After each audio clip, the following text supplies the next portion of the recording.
Oke, baik. Selanjutnya saya akan membahas mengenai bab ya, materi tentang hukum filsafat. Baik, langsung saja karena ini juga tidak terlalu banyak ya.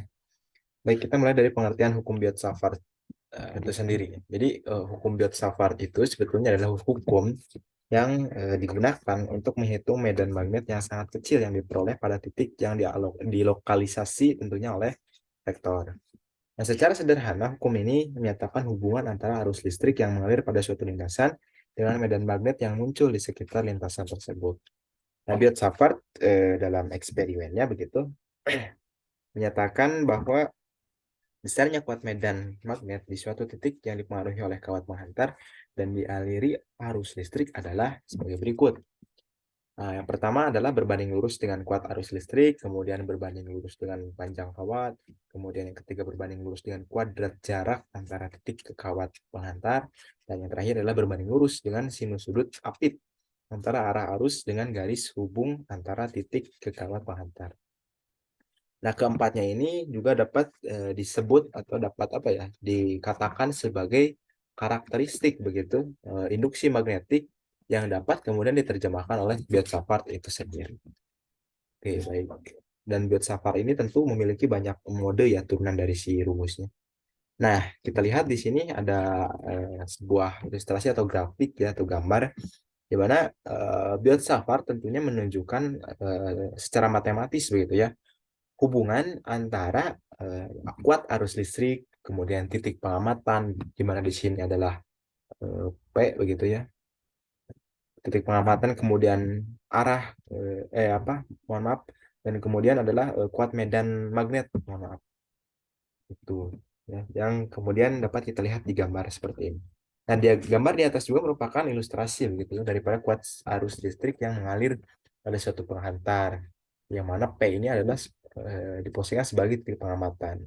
Nah, secara matematis pula ini formulanya yang ditemukan Biot-Savart ini sebagai berikut ya. Jadi dB di sini sama dengan mu 0 dikali I per 2 pi R kuadrat dikali dengan DL dikali dengan R ya. Nah, di mana dB ini merupakan apa ya? Sebuah perubahan medan magnet dengan satuan Tesla. Kemudian mu 0 seperti yang kita ketahui bahwa mu 0 ini adalah permeabilitas ya. Nilainya itu 4pi dikali 10 pangkat min 7 kalau tidak salah. Kemudian dan I-nya ini adalah kuat arus ya, kita tahu bahwa I itu adalah kuat arus. Kemudian DL itu adalah elemen panjangnya ya dari si kawat apapun itu. Kemudian R di sini adalah jarak ya. Di sini ada R. R di sini adalah jarak dari penghantar gitu ya, antar penghantar dengan si titik amat atau titik P di sini. Kemudian yang terakhir adalah R cross. Mohon maaf, bukan R cross tapi R vektor di sini ya, di mana R ini adalah vektor satuan dari R yang ini. Nah, ini. Itu merupakan formula dari hukum Biot-Savart itu sendiri. Oke, langsung saja.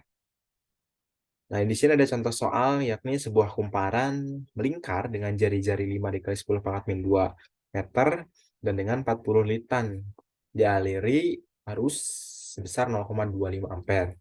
Pertanyaannya adalah, tentukan medan magnet pusat kumparan melingkar tersebut. Langsung saja kita jawab, kita ketahui jari-jarinya adalah 5 dikali 10 pangkat min 2 gitu ya.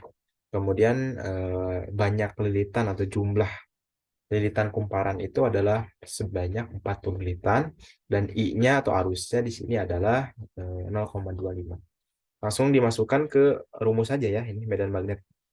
B sama dengan mu 0 N kali I per 2 A di sini ya. Di mana mu 0-nya 4 dikali 10 pangkat min 7 ya. Dikali dengan N-nya adalah 40, kemudian dikali dengan I-nya di sini adalah 0,25 dibagi dengan 2 dikali dengan 50 ya, dikali dengan 10 pangkat min 2. Maka kita dapatkan nanti hasilnya adalah, kita matematis saja ini langsung dioperasikan, adalah 1,2 dikali 10 pangkat min 4, satuannya adalah Tesla. Nah, itu untuk contoh soal dari Biot-Savart. Ya, mungkin tidak terlalu panjang ya untuk si Biot-Savart ini, yang dapat saya sampaikan juga cuman intinya saja dan formulanya juga konsep dasarnya seperti apa. Sebetulnya untuk si apa mode-mode dari induksi magnetiknya juga rumus-rumusnya banyak, tergantung dari apa yang dihitung gitu. Seperti ada kawat panjang yang tak hingga, kemudian ada kawat yang ini gitu ya, yang tidak terhingga gitu ada tuh. Terus ada juga yang toroida dan lain sebagainya. Namun saya di sini menyampaikan hanya sebagian besar konsep dasarnya dan juga contoh salah satu contohnya adalah contoh sederhana yang tadi saya sampaikan. Ya mungkin sekian yang dapat saya sampaikan. Terima kasih atas perhatiannya dan mohon maaf apabila selama saya menyampaikan materi mengenai filsafat ini terdapat kekeliruan dalam penyampaiannya. Terima kasih. Assalamualaikum warahmatullahi wabarakatuh.